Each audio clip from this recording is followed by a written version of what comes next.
आपका स्वागत है श्रेया वेद पर। आज हम धन संपत्ति का मनोविज्ञान की सीरीज के अध्याय 1 की शुरुआत कर रहे हैं। पूरी सीरीज एक ही जगह देखने के लिए आज ही चैनल से जुड़ें। तो चलिए सीधा मुद्दे पर आते हैं।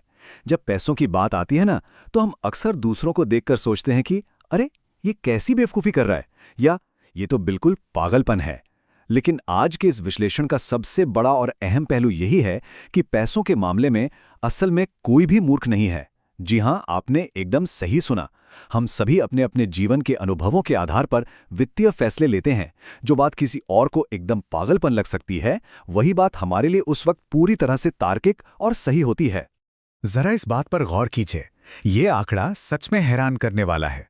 दुनिया में जो कुछ भी घट रहा है, हमारा अपना व्यक्तिगत अनुभव उसका शायद 0.000001% ही होता है, मतलब ना के बराबर। लेकिन और यही सबसे बड़ी बात है, यही नन्हा सा अनुभव ये तय कर देता है कि हम दुनिया को कैसे समझते हैं। ये हमारे सोचने के तरीके का लगभग 80% हिस्सा बना देता है। सोचिए, हम सब दुनिया को एक बिल्कुल अलग चश्मे से देख रहे हैं। जो इंसान बेहद गरीबी में पला बड़ा है, उसके लिए रिस्क या पैसे का मतलब बिल्कुल अलग होगा, बजाय उस इंसान के जो किसी बहुत अमीर बैंकर के घर पैदा हुआ है। दोनों की दुनिया ही अलग है। इस बात को और गहराई से समझने के लिए इतिहास के एक बेहद मशहूर किस्से पर नजर डालते हैं। अमेरिका के पूर्व राष्ट्रपति जॉन एफ कैनेडी का ये वाकया देखिए। जब उनसे महामंदी यानी ग्रेट डिप्रेशन के बारे में पूछा गया, तो उनका जवाब था कि उन्हें इसका कोई सीधा अनुभव नहीं था। उनका परिवार इतना रईस था कि मंदी के दौरान उनके पिता ने बस कुछ एक्स्ट्रा मालियों को काम पर रख लिया ताकि उन बेचारों को खाना मिल सके। जरा सोचिए इस बारे में। एक ही समय में उसी देश में लाखों लोग भूखमरी से लड़ रहे थे, दाने दाने को मोहताज थे, और कैनेडी का अनुभव एकदम अलग। ये साफ दिखाता है कि हमारी जो वित्तीय रियलिटी है, वो हमारे बैकग्राउंड से कितनी गहराई से जुड़ी होती है। तो इसका मतलब क्या हुआ? इसका मतलब ये है कि हमारे पैसे से जुड़े फैसले सिर्फ हमारी समझदारी या ज्ञान पर निर्भर नहीं करते, बल्कि हमारे इतिहास पर निर्भर करते हैं। 2006 में अर्थशास्त्रियों ने एक कमाल की स्टडी की। उसमें पता चला कि हम जिंदगी भर पैसों के मामले में कितना रिस्क लेंगे, ये इस बात पर पक्के तौर पर निर्भर करता है कि जब हम अपनी शुरुआती वयस्कता में थे, यानी जब हम जवान हो रहे थे, तब हमने अर्थव्यवस्था को कैसा देखा था। इसमें ना तो आपकी पढ़ाई लिखाई का कोई हाथ है, ना ही इस बात का कि आप कितने होशियार हैं। ये महज एक संयोग है कि आप कब और कहाँ पैदा हुए, और यही चीज़ आपके निवेश करने के तरीके को हमेशा के लिए तय कर देती है। ऐतिहासिक शेयर बाजार के इस उदाहरण को ही ले लीजिए। मान लीजिए किसी इंसान का जन्म 1970 में हुआ। जब वो टीनेजर था या अपने 20वें दशक में था, तब शेयर बाजार लगभग 10 गुना बढ़ गया। उसके लिए तो शेयर बाजार जैसे पैसे छापने की मशीन रहा होगा, है ना? लेकिन वहीं दूसरी ओर, अगर किसी का जन्म 1950 में हुआ होता, तो उसके उन्हीं जवानी के दिनों में शेयर बाजार कहीं नहीं गया। वो बस अपनी जगह पर अटका रहा, कोई खास रिटर्न नहीं। अब आप ही बताइए, क्या हम इन दोनों लोगों से ये उम्मीद कर सकते हैं कि वे शेयर बाजार को लेकर एक जैसी सोच रखेंगे? बिल्कुल नहीं। उनका नजरिया जमीन आसमान का अलग होगा। ठीक ऐसा ही असर मुद्रास्फीति यानी महंगाई का भी होता है। अगर कोई 1960 में पैदा हुआ, तो जब वो जवान हो रहा था, तब कीमतें तेजी से 3 गुना बढ़ गईं। उसने महंगाई के झटके को बहुत करीब से झेला है। उसने देखा है कि कैसे सैलरी महीने के अंत तक नहीं टिकती थी। लेकिन अगर कोई 1990 में पैदा हुआ है, तो उसने अपनी पूरी जिंदगी में इतनी कम महंगाई देखी है कि शायद उसके दिमाग में कभी इसका ख्याल तक ना आया हो। इसीलिए 1960 में जन्मा इंसान हमेशा महंगाई से डरेगा और उसी हिसाब से अपने पैसे बचाएगा, जबकि 1990 वाला इसे पूरी तरह इग्नोर कर सकता है।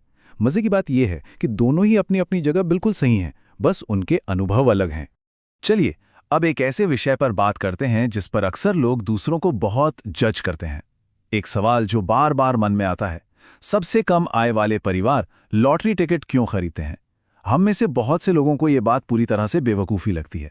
हम सोचते हैं कि जो लोग अपनी बुनियादी ज़रूरतें तक पूरी नहीं कर पा रहे हैं, वे लॉटरी में अपने खून पसीने की कमाई क्यों बर्बाद कर रहे हैं? लेकिन रुकिए, अगर हम उनके नज़रिए से, उनकी ज़िंदगी के अनुभवों के चश्मे से इस बात को देखने की कोशिश करें, तो तस्वीर एकदम अलग ही नज़र आती है। जरा इस चौंका देने वाले आंकड़े को देखिए। अमेरिका में सबसे कम आय वाले परिवार हर साल औसतन $412 लॉटरी टिकट पर खर्च कर देते हैं। और सबसे बड़ा विरोधाभास तो यह है कि उसी देश में 40% लोग ऐसे हैं जो किसी इमरजेंसी के वक्त $400 भी नहीं जुटा सकते। इसका सीधा सा मतलब क्या हुआ? इसका मतलब ये है कि जो लोग लॉटरी पर $400 खर्च कर रहे हैं, ये लगभग वही लोग हैं जो मुसीबत के समय $400 का इंतजाम नहीं कर सकते। पहली नज़र में देखने पर यह सच में एक बहुत बड़ी और बेवकूफ़ी भरी गलती लगती है ना?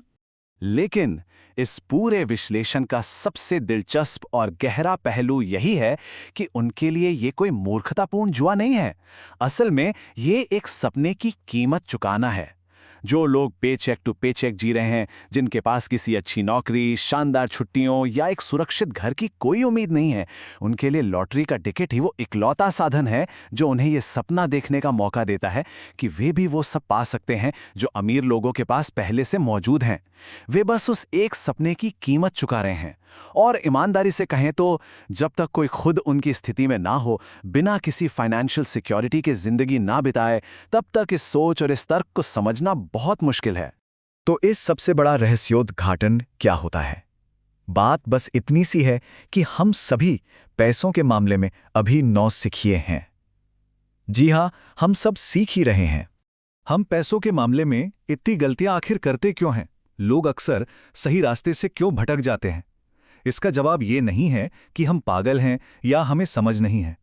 असली वजह यह है कि आज का जो आधुनिक वित्तीय परिदृश्य है वो पूरी तरह से नया है। 1880 से 2010 तक 65 वर्ष से अधिक उम्र के पुरुषों की लेबर फोर्स में भागीदारी को देखिए। द्वितीय विश्व युद्ध से पहले तक ज्यादातर लोग तब तक काम करते थे जब तक कि उनकी मृत्यु नहीं हो जाती थी। एक सम्मानजनक रिटायरमेंट या आराम की जिंदगी जीने का जो पूरा कॉन्सेप्ट है वो एक बिल्कुल नया और आधुनिक आविष्कार है। पुराने समय में रिटायर होकर आराम करने जैसा कुछ होता ही नहीं था। लोग बस जिंदगी भर मेहनत करते रहते थे।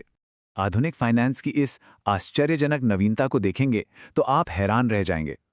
क्रेडिट कार्ड या कंज्यूमर लोन का बड़े पैमाने पर इस्तेमाल 1940 के दशक के बाद ही शुरू हुआ है। इंडेक्स फंड्स का आविष्कार 1975 में जाकर हुआ। और जो बड़े रिटायरमेंट फंड्स होते हैं जैसे 401k या IRA, उनका तो 1978 से पहले वजूद ही नहीं था।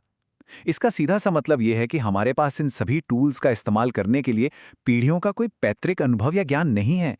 हम कोई ऐसे प्राणी नहीं हैं जिन्हें 10,000 साल से इस फाइनेंशियल सिस्टम की आदत हो। बिल्कुल नहीं। हम तो सिर्फ 20 से 50 साल पुरानी प्रणाली में खुद को ढालने की कोशिश कर रहे हैं। तो इन सब बातों से अंत में निष्कर्ष क्या निकलता है? पहली बात, हम अक्सर अपने उसी अनोखे लेकिन सीमित नजरिए से दूसरों के फैसलों को जज करते हैं। दूसरी बात, निवेश के जो फैसले होते हैं वो किसी स्प्रेडशीट के डेटा से नहीं बल्कि हमारे अपने व्यक्तिगत इतिहास और अनुभवों से तय होते हैं। तीसरी बात, हमें ये खुले दिल से स्वीकार करना होगा कि हम एक बिल्कुल नए सिस्टम में अभी नौसिखिए हैं और बस अपने अनुभव के आधार पर अपना बेस्ट देने की कोशिश कर रहे हैं। और चौथी, सबसे अहम बात, सहानुभूति या एम्पैथी ही आपका सबसे अच्छा वित्तीय उपकरण है। जब भी कोई दूसरा इंसान पैसों के साथ कुछ ऐसा करे जो आपको अजीब लगे तो हमेशा याद रखिए कि वो पागल नहीं है, बस उसका इतिहास आपका इतिहास नहीं है। और अंत में आपके लिए सोचने को एक सवाल छोड़कर जाते हैं। अगर पैसों के मामले में कोई भी मूर्ख नहीं है तो आपके अपने जीवन की कौन सी वित्तीय गलती वास्तव में सिर्फ एक छिपा हुआ सबक है जो आपके अपने अनोखे अनुभवों से पैदा हुआ है? इस पर जरूर विचार कीजिएगा। उम्मीद है कि इस विश्लेषण ने आपको पैसों के मनोविज्ञान को एक बिल्कुल नए और ताज़ा नजरिए से देखने में मदद की होगी। सीखते रहिए और अपने आसपास के लोगों के वित्तीय फैसलों को थोड़ी और सहानुभूति के साथ समझने का प्रयास करते रहिए। अगले अध्याय में मिलते हैं।